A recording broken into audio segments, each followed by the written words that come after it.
Nipissing, Pembroke.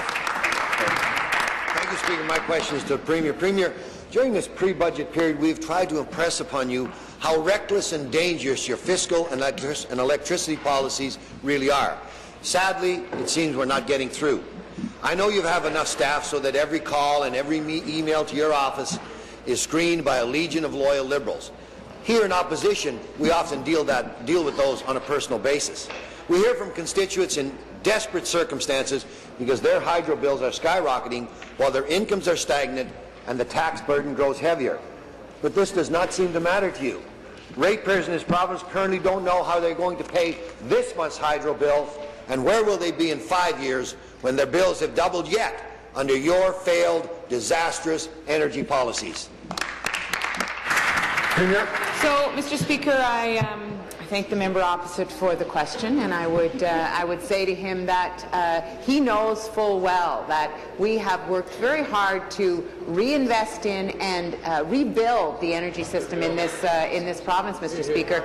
The electricity system, when we came into office, had been neglected, Mr. Speaker. It was degraded across the province. It was not reliable, and we had to make investments. 10,000 kilometres of line, Mr. Speaker, just as an example, had to be rebuilt. So the fact is that costs money, and the legacy of the party opposite was that they had left that degraded electricity system, Mr. Speaker. So we've made those investments, and we recognize, Mr. Speaker, that we have to have some support in place for people who need some help, Mr. Speaker. So I hope that as the member opposite responds to those emails, that he lets people know about the programs that are in place, and I'll speak to those in the supplementary, Mr. Speaker.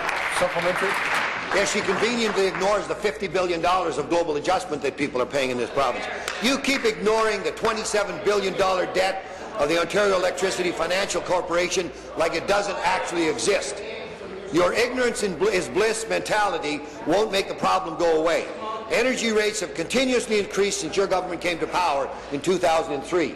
This devastating trend of escalating rates will only worsen through your sale of Hydro One. If you sell 60% of Hydro One, you will restrict the OEFC's ability to pay off the electricity debt. This will result in higher rates for electricity consumers, even higher than your 42% planned increase under your long-term energy plan. Premier, I ask you this question. Are you going to follow the law in the Electricity Act and use the proceeds from the Hydro One sale to pay down the electricity debt?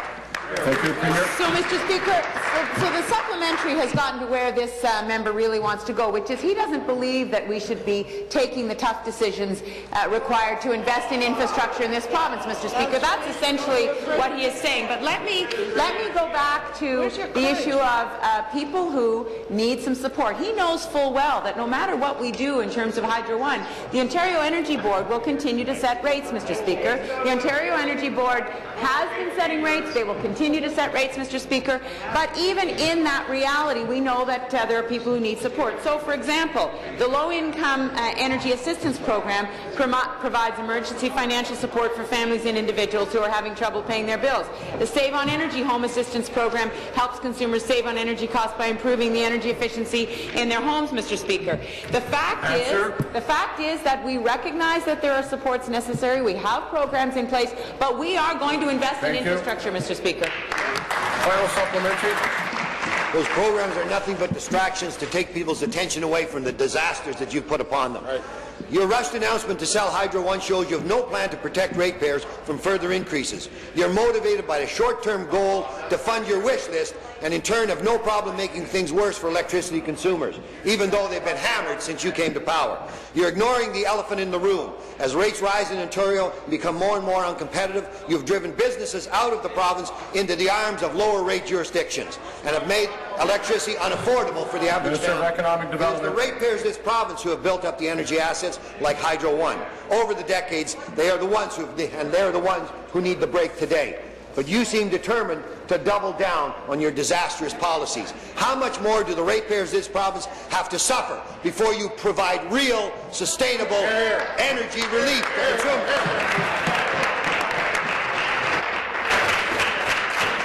Premier. Mr. Speaker, you know, the elephant in the room that was in the room when that party was in power was that there needed to be investment in this province. There needed to be investment in the electricity system. There needed to be investment in infrastructure, Mr. Speaker, none of which the opposite. Some of the noise I'm hearing is coming from people who are supposed to be seated elsewhere.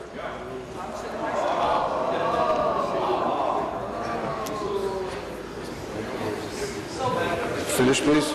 None of which the opposite party undertook, Mr. Speaker. We are undertaking those investments. But let me continue to make sure that the member opposite understands the programs that are in place, because if his concern is for people who are struggling, Mr. Speaker, he will want to know about these. So as he knows, currently the Ontario Clean Energy Benefit, which is a 10% discount for residential consumers and small businesses and farms, is in place, Mr. Speaker. What I hope he's aware of is that the new Ontario Electricity Support Program will come into effect, Mr. Speaker, when the OECB expires, and that provides targeted support for low-income families, Mr. Speaker. I hope he's aware of that and he lets his constituents know.